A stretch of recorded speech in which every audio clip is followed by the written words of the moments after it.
phone today to see how that goes. I don't have to yell quite so much, but then I enjoy yelling, so we'll see how that is. A couple of people have asked if there is going to be the writing option this year, and the answer is that if you want to do technical writing using your final project as a draft for a published paper, then you have to sign up for 1 credit next semester, not this semester. So there will be no writing option this semester. You can sign up 1 credit of independent study. Probably, I'm trying to get that through. It's considered a new course, so I have to put it through the usual convoluted channels, but it'll probably go through. We've had pretty good luck. The drill is to take your final project, rewrite it 2 or 3 times to turn it into, from a stilted, ABET approved, multi-section monster into a readable magazine article and get it into print.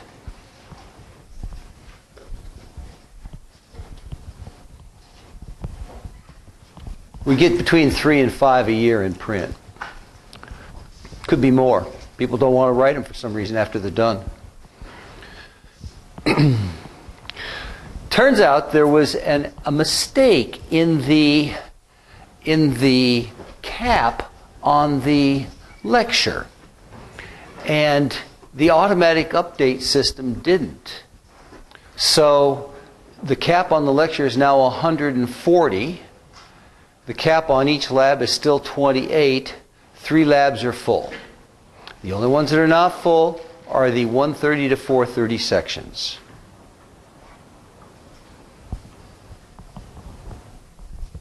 Is anybody still trying to get in? Nobody? Everybody's in? Oh. Can you go to Thursday or Friday afternoon section? Starting next week. If you can go to a Thursday or Friday, 1:30 to 4:30, it'll work. Otherwise, you're out of luck. Sorry.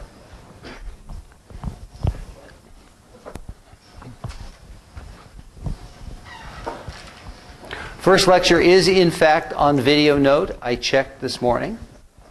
VideoNote.com. Click the button in the upper right corner that says For Cornell Students. And then follow the menus. Any questions about logistics or how the course is going to work?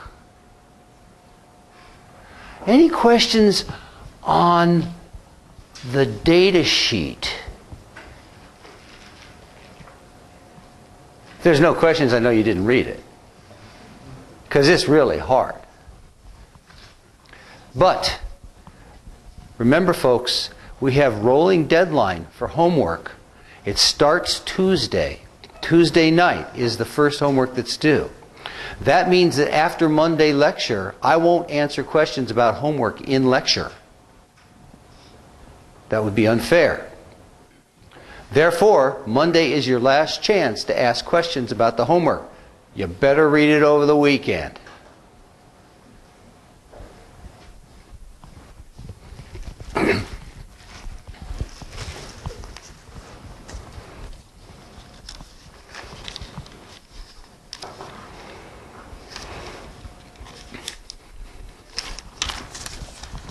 So to talk a little bit more about the structure of the course, this is so the elevator pitch for the course. How would I describe this course in one sentence?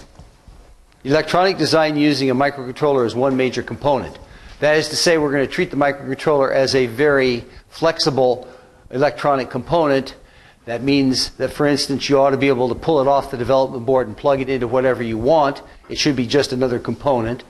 The PIC32 is pretty nice for that. It's easy to boot on a whiteboard or in a custom circuit board. We have custom circuit boards for you to build. Parts aren't here yet, but they will be soon. So this implies that you're going to have to do a mixture of hardware and software. It implies you're going to have to do a mixture of analog and digital. You won't escape by if you don't do analog. You have to consider the voltages coming out of the port pins as voltages and not logic levels. They have an impedance. They have noise. And of course, C is necessary for the course, C++, but it is not sufficient. You're going to have to handle wires. So, if you're a computer science major and you've never touched a wire, you might consider carefully whether you trust an electrical engineer to be on your team, because you're going to need one. Okay. Any CS majors here? Brave people. Okay. Are you comfortable with wires? All right. Okay. We're going to ask you to build stuff. We know that you're going to destroy some stuff, but you got to learn from your mistakes. I have seen people wire up something that looks like this. They'll wire a switch on the whiteboard. They'll hook it to VDD. They'll hook it to a port pin. And they'll say something like, "It's really weird. When I press the button, the CPU fails. I think the CPU is broken." And one year when we were still using fused power supplies, this was a long time ago, late 90s, had a guy who blew 500 fuses one semester because he couldn't learn this. To be safe. So this is, obviously you don't do that. To be safe, on every port pin you attach to, every one, you're going to put a 300 ohm resistor, more or less. Could be a K, could be 100 ohms, but around a 300 ohm resistor. That will protect you against a bunch of different failure modes. For instance, let's say that you have two port pins and you just connect them together and one is set high and the other is set low. What happens? Let's say we had two port pins and we ran a wire between them, and this one is set to logic high and this one is set to logic low. What happens to the port pins? They're shorted, and therefore what happens? You burn one of them, whichever one happens to have the smaller transistor. And it's done. So, by putting a 300 ohm resistor in series with each port pin, you protect yourself from silly mistakes. At one point, we're going to ask you to hook a trim pot, a potentiometer, to a port pin so that you can vary a voltage from VDD down to ground. There are 3 pins on a potentiometer. So how many ways are there to connect it to 3 different sources? I think 3 different ways. And 2 of them are wrong.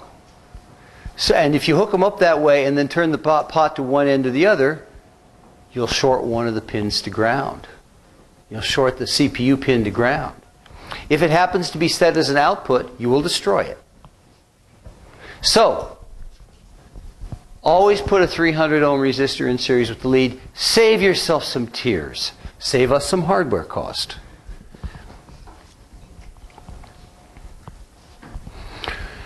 Later on in the semester, we're going to be dealing with some low-level signals, low-level being hundreds of millivolts. You will find that the CPU generates hundreds of millivolts of noise under certain circumstances. Like if you would lay one wire, a digital line, over the top of an analog input line, you will destroy the analog signal through capacitive coupling between the wires. Layout is going to matter. Layout is going to matter. Noise is going to matter. You may well find that you have to filter out the CPU noise. This is all by way of saying this class is an analog class, as well as digital.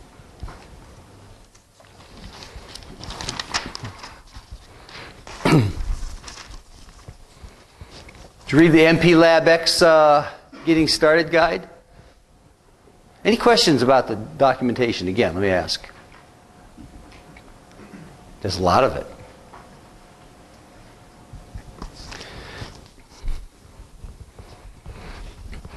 There's a lot of specific I/O libraries we're going to be using. Some you already know. Standard I/O, stdio, will give you the usual printf, scanf, except I can't make scanf work on this architecture. Does anybody have it working? I can't make it work, so I wrote my own. We're going to need standard lib for rand and a bunch of other functions, but we're also going to use a pile of specialized I/O libraries that are going to be all in a header described in a header called plib.h. When you download the software onto your laptop, you are going to want to first download mplab X, and then the C32 compiler, and then plib.h off of the download pages that are linked in Lab 1.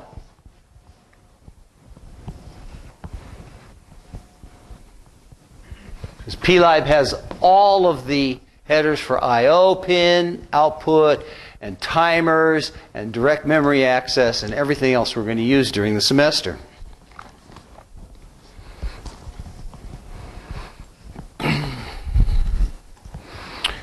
So why pick 32? Well, the tools are reasonable. mplab.x is pretty good. Compiler is okay. It's GCC compiler. CPUs are about $5 each, so if you blow one up, it's not the end of the world. They're easy to get running standalone on a board. They're easy to use as a component. Each group at the beginning of the semester will be given a development board. Loaned a development board. A 320 by 240 TFT display, and a keypad.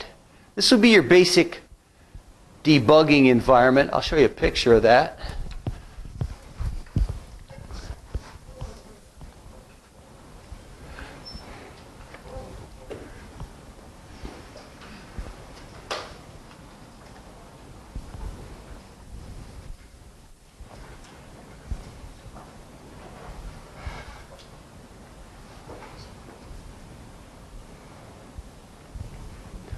Very nice. Okay, let me get rid of some light. Get rid of a board.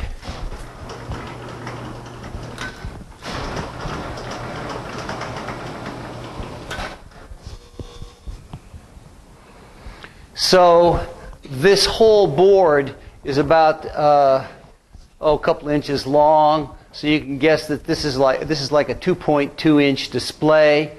At the time I was using a serial adapter. You're not going to have that on the board.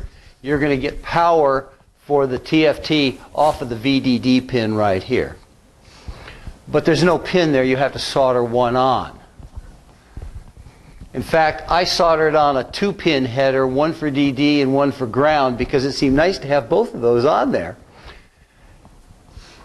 Whoever laid out this board did not put it on 2.54 millimeter centers, and so a standard 10th-inch header does not quite fit. But you can bend it just a little bit and then it fits. Otherwise, just put one pin in for VDD because ground comes off of pin 27.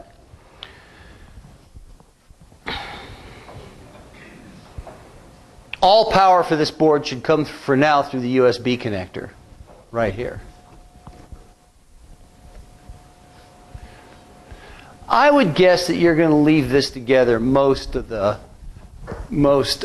semester. Actually, if we go back here, I'll show you the final layout with the keypad on it.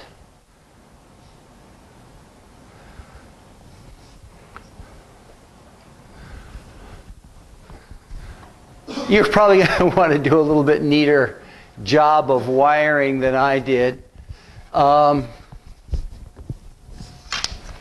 There's the 300 ohm resistors that I was yelling about, and that's because if you don't have those there and you press 2 keys on the keypad, you will blow up the CPU. So you have 300 ohm resistors here. I had 10K resistors on here because it took me about a week to figure out how to turn on the pull-down resistors. You know what pull-down resistor is? So it's it's maybe a 100K resistor to ground internally inside the CPU that you get to turn on and off. There's also pull-up resistors on this particular architecture. Every pin has a pull-up resistor, a pull-down resistor. You only turn on one of them. And a open drain connection. And that allows you to run the output of selected, but not all pins, selected pins, at 5 volts rather than 3.3 volts.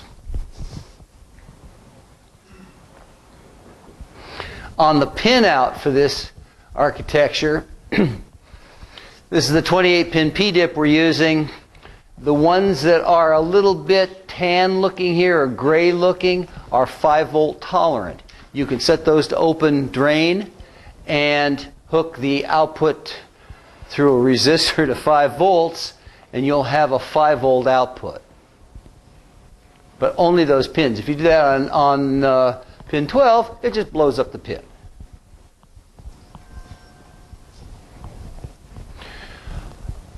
This is why I don't tell people to turn off their cell phones anymore, because the last time I did it, I was just getting done turning off telling people to turn off the cell phones, and mine rang.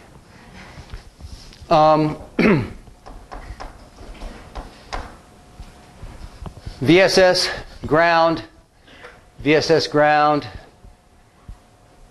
For reasons known only to the designers of the microstick 2 board, they did not pull pin 28 out to the header, so you can't get the VDD off of the pin out.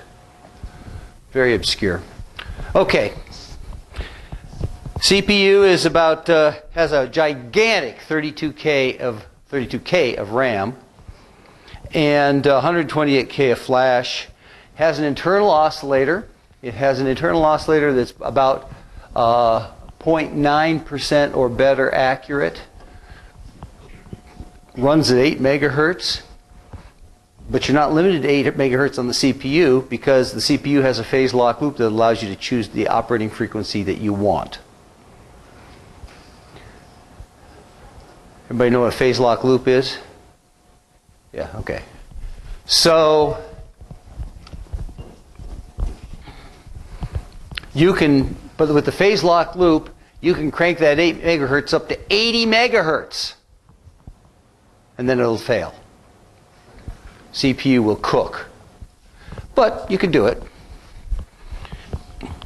There is SPI, I2C, UART, ADC, 10-bit, 1 megahertz ADC. That's almost fast enough to do radio with. And a bunch of other peripherals. 5 timers, 5 output compare modules, 5 input compare modules, and this utility called the PPS, the peripheral pin select, which we'll talk much more about. But you'll notice that each pin here has a bunch of different functions. And if you wanted to, for instance, use S-Clock 2 and the real-time clock input, you would be out of luck, except that some of these are retargetable, so you can use a different pin for the inputs and outputs. So you can change the mapping of the timers and many other peripherals to different pins depending on what you want to do.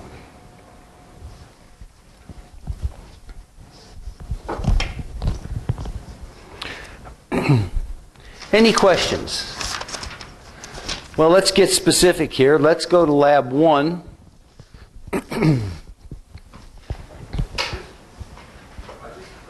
Yeah. When you say you remap them, does that mean that you set the specific thing is now the input for it? So you can, let me see if I can find an example of this.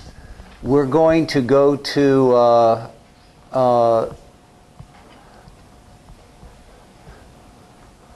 a page that you probably will never have to look at, but there's a peripheral. Let's look at the PPS output table. That says that any one of these, so there's 4 PPS output groups. We'll just look at PPS output group 1. Output compare 1 is on there, so that would be a pulse generation channel off of output compare unit 1. C2 out is compare 2 out.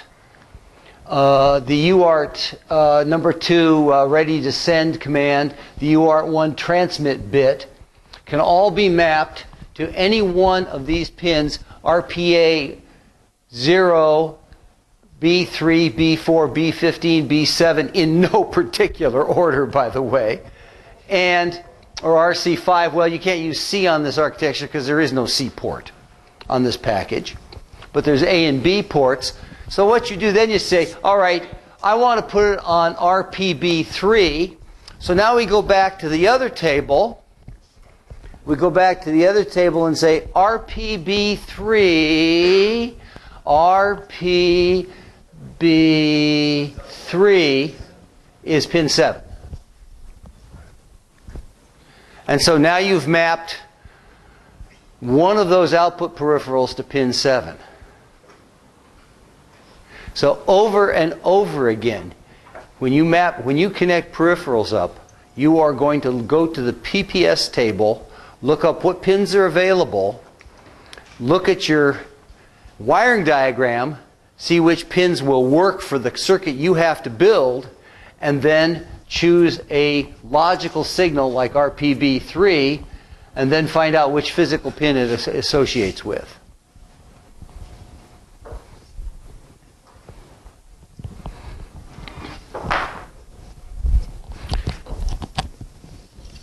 It's bulky, but it's very flexible.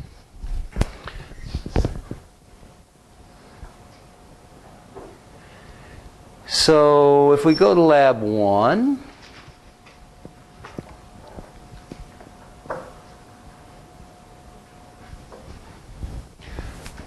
a picture of the board, very nice. A close-up of the ground pin that I soldered onto the ground and the power pin. I soldered onto the board. You all comfortable soldering? Yeah. I remember reading about how pins can be multiplexed. Is that the same as PPS? Yeah, you can think of it. It is, in fact, each of the PPS groups is an 8-to-1 multiplexer for each peripheral.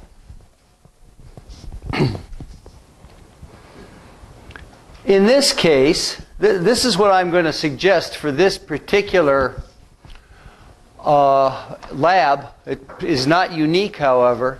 The TFT uses pins 4, 5, 6, 22, and 25.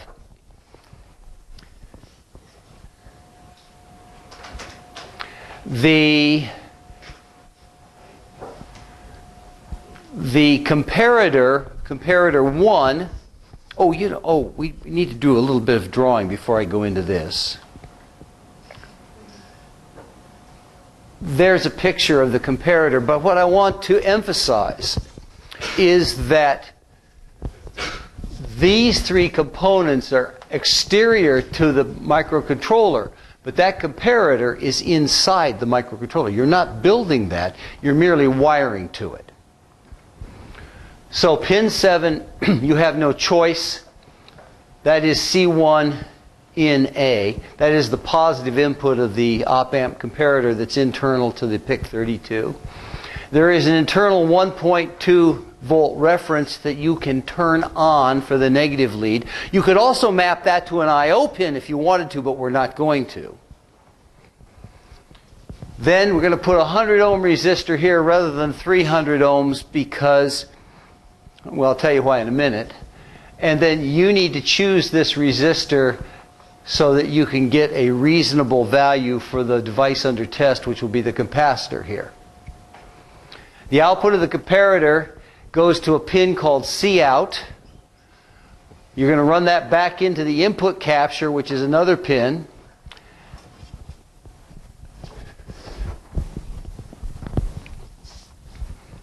So now that we've done that image, now we can go back and look at the connections. So the comparator uses positive input pin 7, negative inputs internally connected. As I said, C1 is PPS output group 4 and could use RPB9, which is not in use otherwise, and therefore we're going to use pin 18. Pin 18 is then going to be wired to pin 24, which is the input capture signal. PPS input group 3. So what is going to happen is that when logically what is going to happen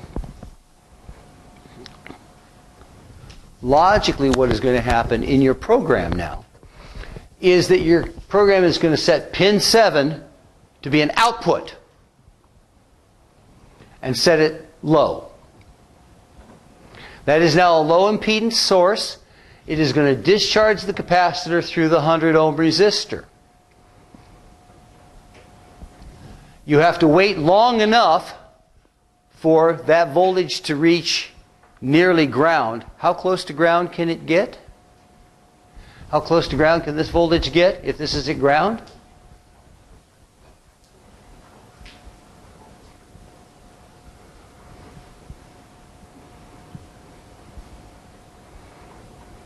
Voltage divider. How close can it get? 100 over 100 plus R times VDD. So the lower this resistance is, the more accurately you'll be pulling this point down to ground. On the other hand, the lower this resistance is, the higher the peak current. If the capacitor is charged up and you suddenly ask to discharge it to ground, you're going to get a very large peak current. You could blow out the input pin.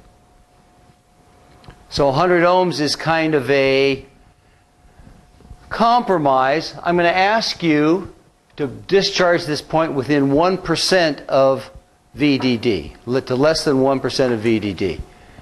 That puts a lower boundary on the value of R, of 100 times 100.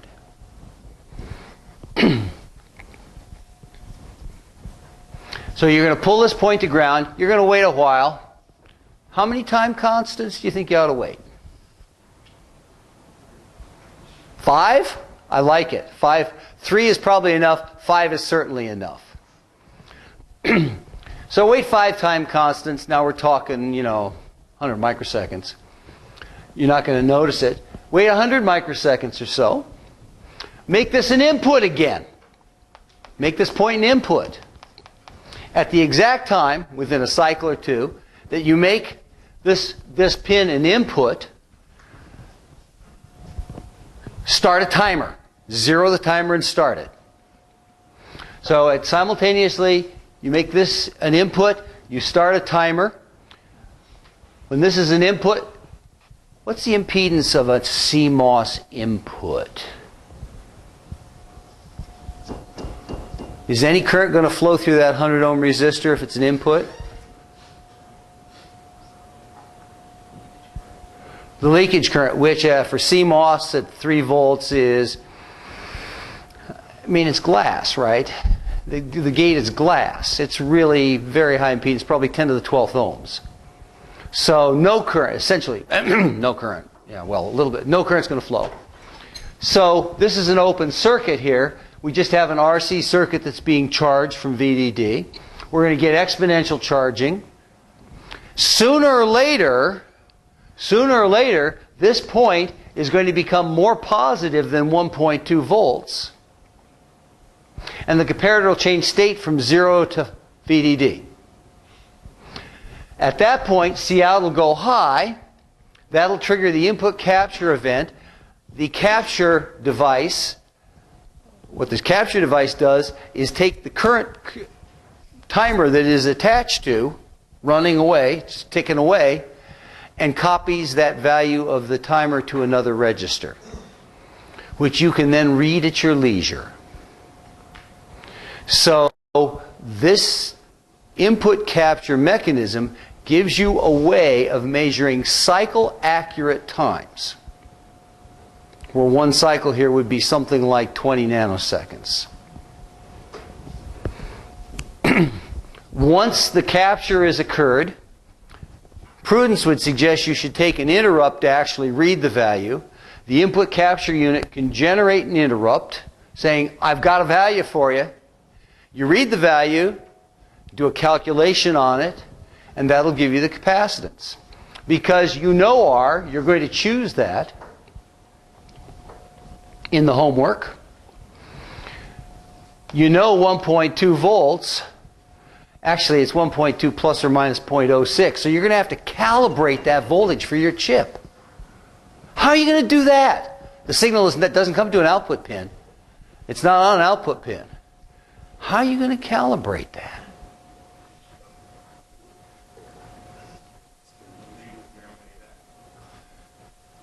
Read it with the ADAC. I think that'll work. Yes, I think you can actually route it to the ADC.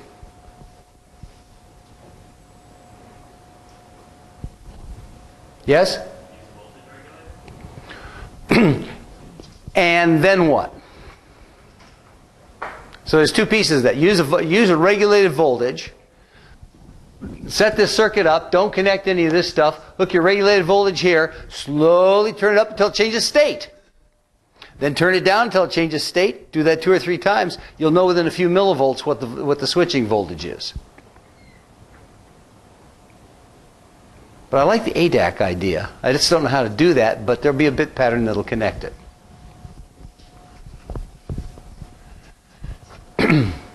So you're going to calibrate this. You're going to choose this. You're going to switch back and forth between input and output. You're going to switch this to an output, zero this point. Switch it back to an input. Watch the system charge until it reaches threshold. Get an input capture. You know a time. You know the wave shape. I guess we should write that.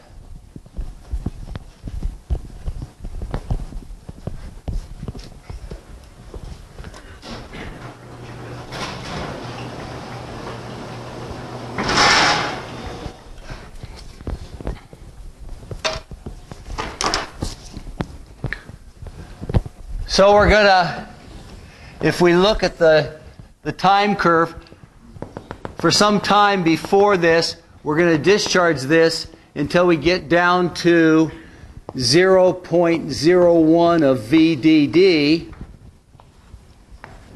This is not the scale.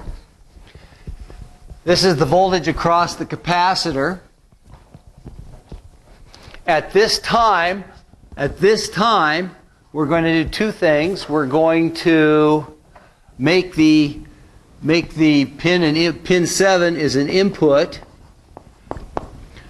and therefore the system starts to charge towards VDD, and we're also going to start a timer.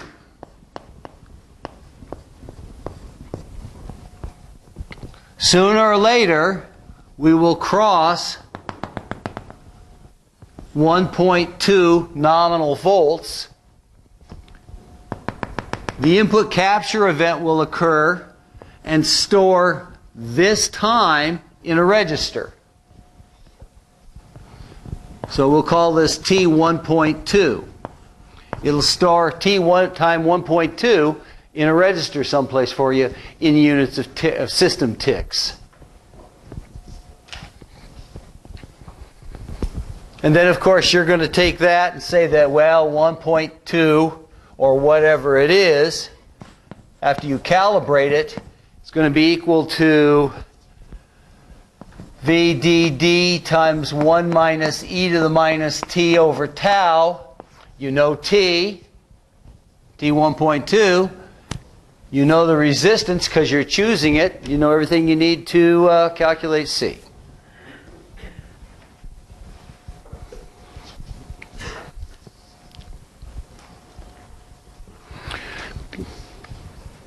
We're dealing with real voltages here. The basic debugging tool you will use for this lab is the oscilloscope. The very first thing you do when you hook this thing up and say, I'm not getting any capture results, is not to hold up your hand and ask for the TA. Hook an oscilloscope to the capacitor and see what voltage waveform appears there. Question?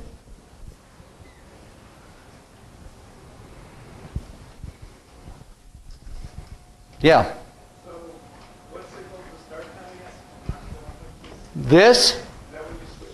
That's when you switch from output to input. You're switching 7 to an input and you're starting the timer. Yeah. Because C1 out and the input capture are external input resistor between those two. That would be a good thing to do. Yes, it would. Yes, thank you. Yes, that would be a very safe thing to do. Would be to put a resistor between C1 out and the input, the capture input. As long as you have everything set up correctly, you shouldn't need to. But if you mess up and make that pin, what pin is it? It is input capture 1 is PPS input group 3, PB 13, which is pin 24. If you made pin 24 an output by mistake, boom, you'd blow it. Yes, you're quite right. There should be a resistor between them.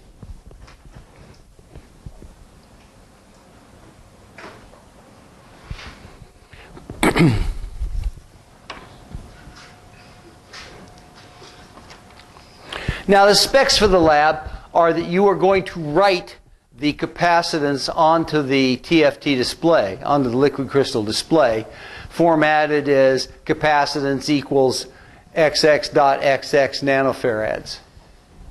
So you have to do some arithmetic to get the units into absolute seconds and absolute volts and all that sort of thing. For that, you may as well use floating point arithmetic. Don't try and scale this all. Just use floating point. It's plenty fast. You're only going to be making about 5 measurements a second because you can't possibly see anything faster than that. And so, since this will do something like 1 million floating point operations a second, you won't notice.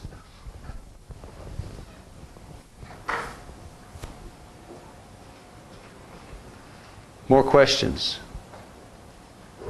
We haven't started talking about code to generate this yet. That's the next step. You did. In the lab, or one of the, I think it was a homework document, it said that we can set the grayscale value for the timer. Oh, yes, yes. Now, I was going to talk about timers next. Thank you for the feed-in. I appreciate that. You can use either timer 2 or 3 for this. There are 5 timers. Timer 2 and 3 are slightly more flexible than the others because they're hooked to more peripherals. But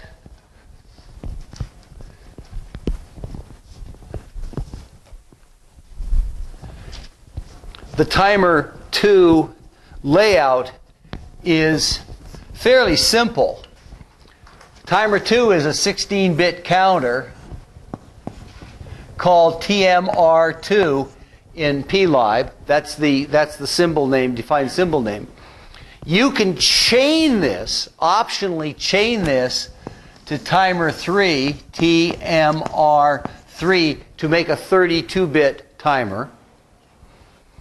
You have to decide which you're going to do. For right now, I will just talk about it as a 16-bit timer.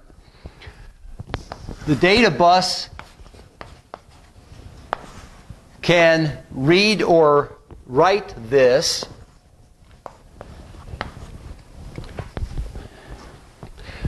There is a hardware equality operator. Remember, this is hardware. It is separate from the CPU. It runs completely in parallel with the CPU. This is an equality operator which compares the timer with another register which you set called PR2.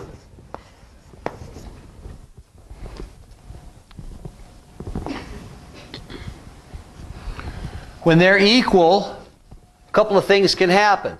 The first is the timer register is reset in hardware. So the timer 2 is now a periodic counter with a period equal to the PR2 register value. Sits there and counts up to whatever PR2 is, resets to 0, does it again forever. You can also generate a timer event off of here. And I'm using the word event rather than interrupt because you can do more than an interrupt with this signal. You can certainly trigger an interrupt service routine, but you can also trigger a direct memory access event or a couple of other. You can trigger the A to D converter directly from it. But now, getting back to the question, the clock for this register comes from a prescaler. A prescaler whose input is it's called PB clock, I think. It's the peripheral bus clock.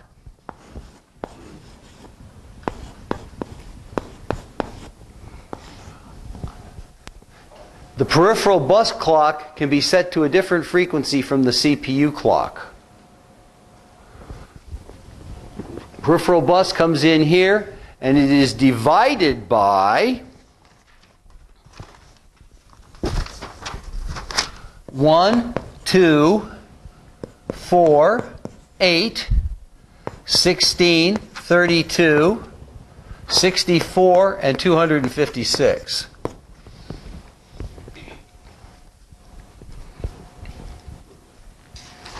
So the first thing you should ask yourself is, what prescaler should you choose?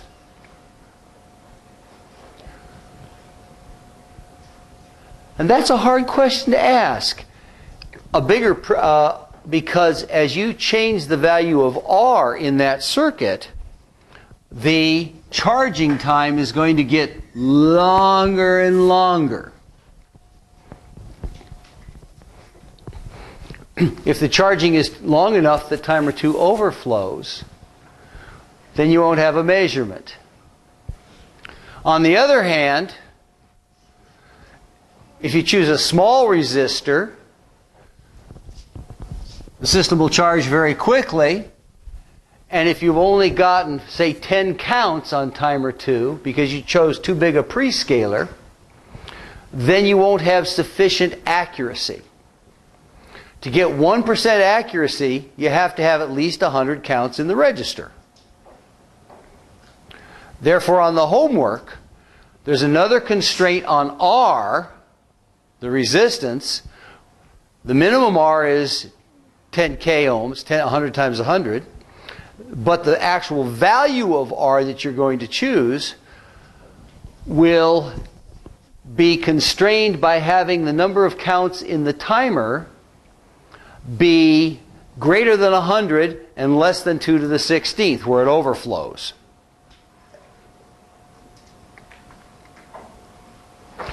That is going to choose, so there's going to be an interaction, a non-unique interaction between the prescaler you choose, which sets the tick rate of the timer, and the value of R that you choose.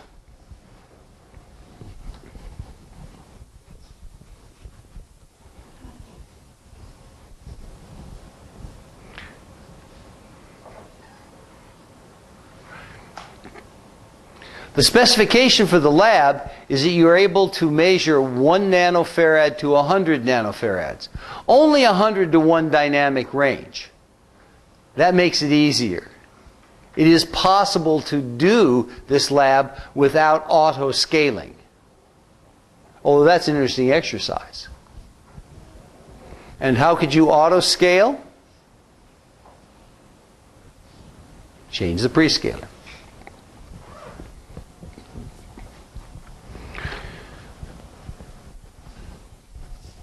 So the time output you measure here, this time is going to be in system ticks. If the prescaler is set to 1 and the PB clock is set to 30 megahertz, then each tick of the clock is what? 33 nanoseconds.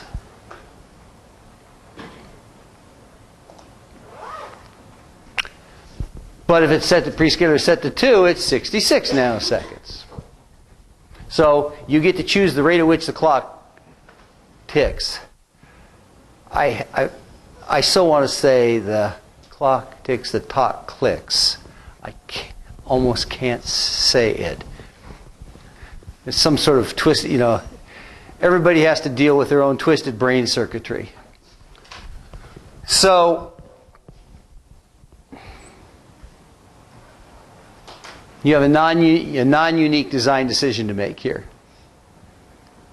And that's the value of R and the value of the prescaler. Yeah? Basically, a method gets triggered when the two registers are equal. You keep track of how many times the overflow. So one way to do that, obviously, or maybe not obviously, is you have this event trigger and interrupt service routine, which triggers a counter.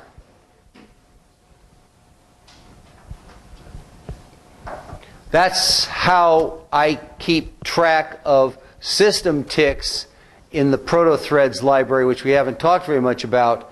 There's a millisecond timer which counts the number of times that the timer has timed out and uses that as the system clock.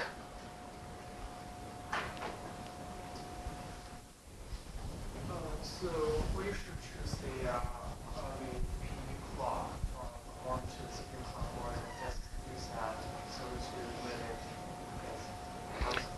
So the PB clock is phase locked to the CPU clock and smaller or equal to the CPU clock. So we should choose it according to the CPU. Yeah. Yes. Yes.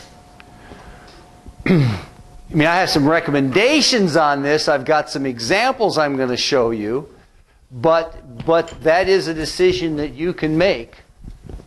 We got 3 minutes. I'll show you how you set this up. There's lots to talk about here.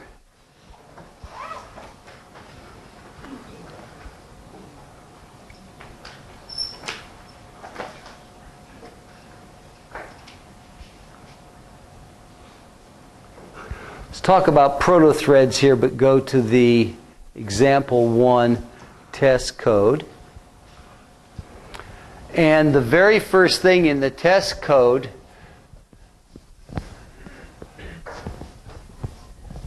I'm going to have to put the screen down because I don't think I can reach over it.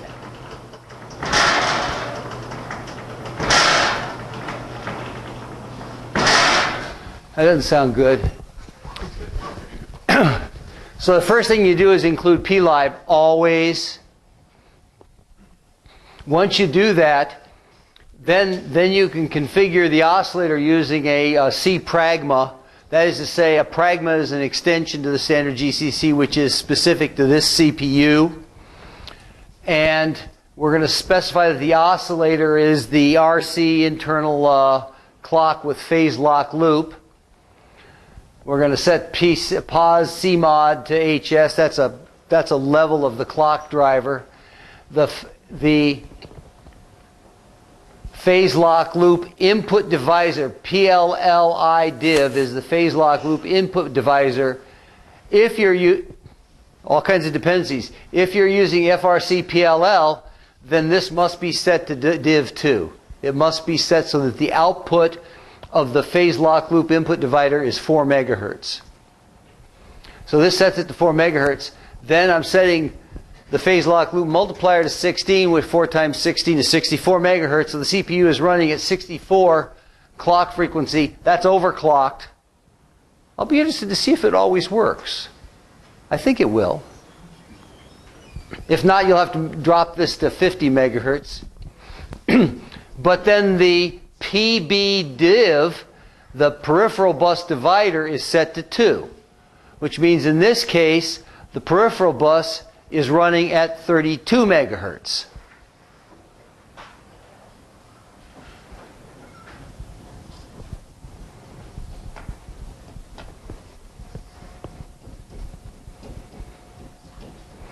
So every program you write will set up the clock. The clock is set in software, not by a crystal. Now, you can hook a crystal to this device, and if you're going to use USB, you have to use a 12 megahertz crystal. But as long as you are happy with 0.9% accuracy, you can get along with the internal oscillator. 0.9% accuracy is good enough for RS-232 serial communication by about a factor of 2. Is it good enough for a wristwatch?